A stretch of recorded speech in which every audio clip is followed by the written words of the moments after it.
Merci d'avoir choisi la radio-télévision Ngoma Kivu pour vous mettre au parfum de l'actualité. Mesdames, Messieurs, bienvenue dans cette édition du journal sur les tam-tams numériques. Débutons cette édition du journal par cette actualité. Le notable Norbert Basengezi Katintima a visité le parc national de Kahuzi-Biega le mercredi 7 avril 2021 à son arrivée à Chivanga où se trouve le siège administratif de ce patrimoine mondial de l'humanité. Il a été accueilli par les responsables du parc présents sur le site, notamment le chargé des communications Hubert Moulongoi. Pendant sa visite guidée à l'intérieur du parc, le notable Norbert Basengezi Katintima, ancien gouverneur du site Kivu, Katintima a félicité les agents de ce parc pour le travail qu'ils continuent de fournir pour la conservation de la biodiversité en dépit des multiples défis auxquels ils font face, entre autres ceux liés à la stabilisation et surtout à l'insécurité dans la province du site Kivu. Pendant sa visite guidée à l'intérieur du parc, le notable et ancien gouverneur du Sud Kivu a félicité les agents du parc pour le travail qu'ils continuent à fournir pour la conservation de la biodiversité en dépit de multiples défis auxquels ils font face, entre autres ceux liés à la sensibilisation et surtout à l'insécurité. Tout en condamnant fermement les tueries perpétrées dans ce parc, le notable Norbert Basengezi Katintima en a profité pour présenter ses condoléances aux familles des éléments FARDC récemment tombés sur les champs de bataille à Chigunzi Kalonge lors des affrontements entre groupes rebelles et armées loyalistes. Na mimi nawaza kama tuige nia za mzuri za watu wengine, surtout ishi benye tulishokuwa ba troisième âge, kama hatusensibilize watu kuwa tuna hii mine yenye verte hapa ni mubaya. Wenye wako wanafanyia baraye mtumbuki ndani ya park, wewe uko unafanyia magroupe arme ndani ya park, mwache vile. Tusekurize hii park juu hawa watu wana wababa, wana wamama na wana wabibi na wana wabwana, watu wenyewe wanatumika hapa nao. Msikuwa mnapaa magrupa arme mwanze kujiatake kubagarde forestier, kubagarde park benye biko hapa. Norbert Basengezi Katintima, alors ministre de l'Agriculture, Pêche et Élevage en RDC, a émis le vœu de voir le parc de Kahuzi-Biega profiter à la province du Sud Kivu comme celui de Virunga, le pour le Nord Kivu. Les notables se félicitent actuellement que le PNKB compte 14 familles de gorilles, une croissance, dit-il, en comparaison à son dernier passage où il comptait 3 familles. Il souhaite en rencontrer bien plus que dans le jour futur. Une année après l'emprisonnement de Vital Kamerhe, le parti politique Union pour la Nation congolaise UNC, section du site Kivu, organise un culte spécial pour solliciter la faveur de Dieu pour l'acquittement de leur leader. Le culte a été célébré à la paroisse internationale protestante située à Bukavu. Suivez un peu de détails dans ce reportage signé Justin Mwamba. Mon enfant, si tu prétends servir, prépare-toi à être mis à l'épreuve. Arme-toi de courage et de résolution. Ne sois pas tourmenté car la détresse est là. C'est par ces mots que cadres, députés, ministres, mandataires, sympathisants, les uns en tenue de l'UNC et l'autre en pièce contre pièce, sont concentrés dans la prière et ont remis le sort de Vital Kamerhe entre les mains de Dieu. Le parti cher à Vital Kamerhe a répondu à l'appel de leur leader pour ce culte. Dans la paroisse internationale pleine à craquer, ces derniers suivent le message du président de l'ECC, Monseigneur Lévi Ngangura. Dieu ne se range pas du côté de l'oppresseur, il est toujours du côté de l'opprimé. Une année après, Vital Kamerhe, croupi toujours injustement dans la prison, estime le président interfédéral de l'INC, Daniel Lwaboshi. Celui-ci ajoute que sa place n'est pas en prison, il doit recouvrir sa liberté pour servir la nation. Une année plus tard, la vérité a fini par apparaître. Auprès que l'on se demande ce que fait encore cet innocent en prison.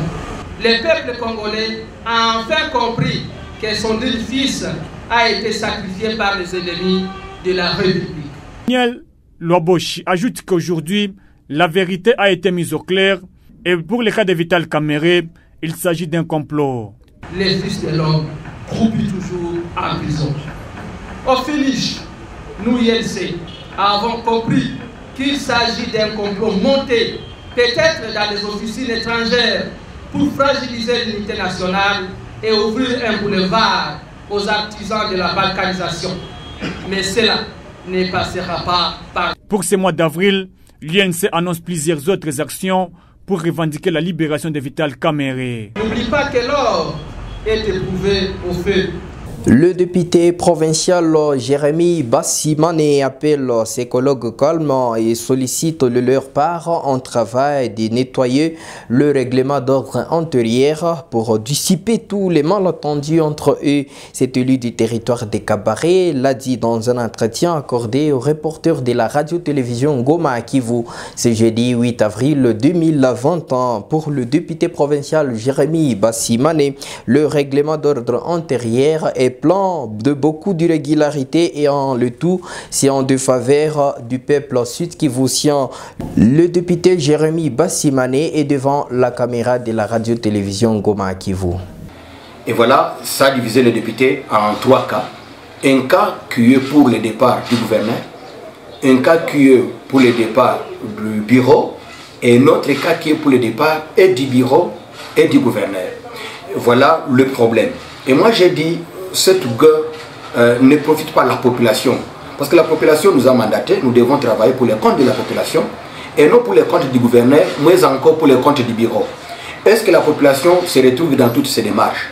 Voilà pourquoi j'ai demandé à mes collègues de voir les problèmes. Pour les camps du gouverneur, ils se fondent sur le règlement, disant que le règlement a été violé. Pour les camps des pétitionnaires, ils disent non, voilà, ceux qui sont derrière peut-être derrière le membre du bureau, disent aussi que le règlement a été violé. Ça, c'est un problème. Et moi, j'ai dit, c'est depuis 2019 que la Cour constitutionnelle a jugé certains articles non conformes à la Constitution. Mais le bureau n'a pas voulu programmer l'adoption de ce règlement pour que ça soit révisé. La commission PAJ y a déjà travaillé, un débat a été engagé en plénière, mais le rapport de la commission n'a jamais soumis en plénière pour adoption. Et moi, j'ai dit que nous puissions inscrire en premier lieu, en priorité, le traitement de notre règlement, l'outil qui va nous aider à poser des actes. Et si certains peuvent camper à leur décision liée à la motion ou liée aux pétitions, cela doit être sanctionné ou avoir un soubassement dans le règlement. Mais le règlement est mis en cause. Le règlement contient beaucoup d'irrégularités. Et moi je dis, nous devons d'abord nettoyer notre règlement. Parce que ce n'est pas seulement pour les questions des pétitions, les questions de la motion. Il y a plusieurs irrégularités sur lesquelles nous devons nous atteler pour porter une solution. La nouvelle dynamique de la société civile en d'ici demande la convocation dans l'urgence des états généraux de la province du Sud-Kivu. C'est pour chercher une voie de sortie à la crise qui traverse la province du Sud-Kivu. C'est ainsi cette structure citoyenne l'a exprimé. C'était dans un communiqué rendu public et dont copie nous est parvenue. C'est jeudi 8 avril 2020. La NDC soutient toute initiative émanant tant de l'organe délibérant qui de l'exécutif provincial qui aurait pour mission l'amélioration des conditions socio-économiques et sécuritaires de l'ensemble de la population du Sud-Kivu. Parlons infrastructure dans cette édition du journal Langomo. Sur la route nationale numéro 5, le gouverneur de la province du Sud-Kivu, Teongwa Bijekasi, constate l'ampleur des dégâts causés par la pluie et alerte le gouvernement central pour une intervention urgente car déjà Bukavu est coupé des Kamanyola en territoire de Walungu. Son énième coup de dur pour les usagers de la route nationale numéro 5 qui avaient déjà du mal à rejoindre de Ouvira après l'effondrement de divers ouvrages. Suivez ample détail dans cet élément de reportage signé la cellule de communication du gouverneur des provinces. Voici ce qui reste de la route nationale numéro 5, tronçon Bukavu-Ouvira en passant par Kamanyola. Au-delà de son délabrement très avancé, Dame la pluie s'est invitée et n'a laissé aucune chance de survie à cette route d'intérêt régional. Au niveau des escarpements d'Ngomo, Ce sont des chaînes de boue et des montagnes, de grosses pierres charriées par les eaux de pluie qui se sont installées sur cette route. Le gouverneur Théo Ngwabi Djekassi s'est rendu sur place pour évaluer l'ampleur des dégâts. Et il faut dire que ceux-ci sont énormes. Moi, ce que je peux dire aujourd'hui, c'est un cri de détresse. Je lance une fois de plus une intervention urgente du gouvernement central pour permettre à ce que nous puissions entreprendre des travaux d'urgence, réparer cet endroit qui est fortement endommagé, continuer aussi les réparations des ponts concernés et surtout aller aussi dans la durabilité, réfectionner totalement la route nationale numéro 5. Sinon, Bukavu, Uvira, Baraka va être déconnecté et c'est des millions de populations qui vont être coupées du monde aujourd'hui. Nous avons lancé des petits travaux d'urgence pour permettre ne fût-ce qu'aux véhicules de moindre tonnage de passer. Mais il faut absolument une intervention du gouvernement central. Le gouverneur Théo Ngwabi Djekassi reste très préoccupé par cette situation qui vient s'ajouter à d'autres et qui n'ont pas encore trouvé de solution. C'est le cas du pont Sangué, celui de Runingu et d'autres encore sur la même route nationale. Le chef de l'exécutif provincial attend néanmoins s'impliquer davantage à différents niveaux pour trouver des résultats escomptés, car la réhabilitation des infrastructures est un pilier phare de son programme d'action. Et une cinquantaine de bornes fontaines installées sur 90 en pleine construction à Panzi, située en commune d'Ibanda, viennent d'être remises officiellement au gouvernement provincial par l'organisation Merci Corps. Objectif garantir et améliorer la desserte en eau potable à la population. C'est lors d'une double cérémonie de la remise de ces infrastructures et la clôture du projet Imagine, ce jeudi 8 avril 2021 à Panzi, situé en commune d'Ibanda. Suivez en plein détail dans ces reportages signés Henriette Bachi. Devant l'autorité provinciale et une centaine des habitants de Panzi, les gouttelettes de pluie n'ont pas freiné à Merci Corps, ainsi qu'au gouvernement britannique, de rendre compte aux parties prenantes. 105 000 ménages seront desservis en eau potable grâce à ces bornes fontaines et la réhabilitation de la station de traitement de l'eau de Murundu. L'ambassadrice du gouvernement britannique en RDC, Emily Maltiman, en parle. Nous avons constaté que souvent les programmes de développement focalisent sur les endroits plus ruraux que urbains.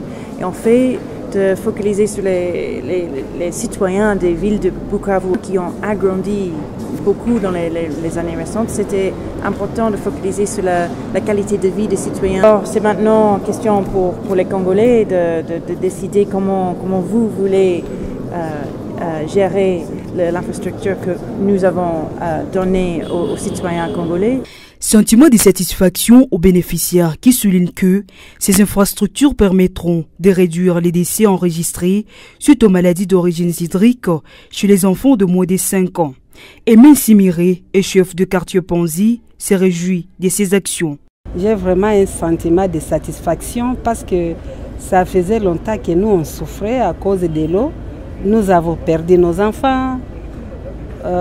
Beaucoup de choses, nos enfants, nos jeunes filles ont été violées à cause de se réveiller très tôt le matin pour aller chercher de l'eau. Alors, comme aujourd'hui nous venons de bénéficier de cet ouvrage, nous sommes très contents, nous sommes très satisfaits, nous, population de Panzi.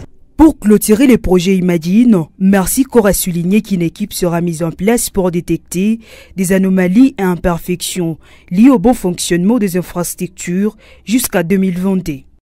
Et l'appel à la journée ville morte des mouvements citoyens a été relativement suivi dans la ville de Goma. Déjà pour le premier jour, des boutiques étaient fermées l'avant-midi. C'est de l'après-midi que certaines activités ont commencé à tourner à la normale. Le grand marché de Virunga, les universités et certaines écoles secondaires n'ont pas fonctionné normalement. Et retournons ici au Sud Kivu. La province du Sud Kivu a enregistré environ 18 000 malades de tuberculose. Parmi eux, 8 350 ont été soignés. C'est ce que rapporte le ministère provincial de la Santé ce jeudi 8 avril 2021. C'était au cours d'un café de presse organisé à Bukavu. N'est-ce pas, Christian Mukenge? De nouvelles stratégies seront mises en place pour arriver à endiguer la tuberculose dans la province du Sud-Kivu, parmi lesquelles le dépistage actif qui consiste à cibler là où vivent le malade pour en finir avec la tuberculose, afin de leur apporter les soins essentiels, affirme le docteur Freddy Birembano. La représentante du ministre provincial de la Santé à ses assises, le docteur Justine, encourage les diagnostics pour les traitements rapides de maladies. À circuler dans notre province et aussi aggraver l'ampleur déjà de la maladie. La cause? La cause de ces cas manquants, ça serait effectivement une sous-information.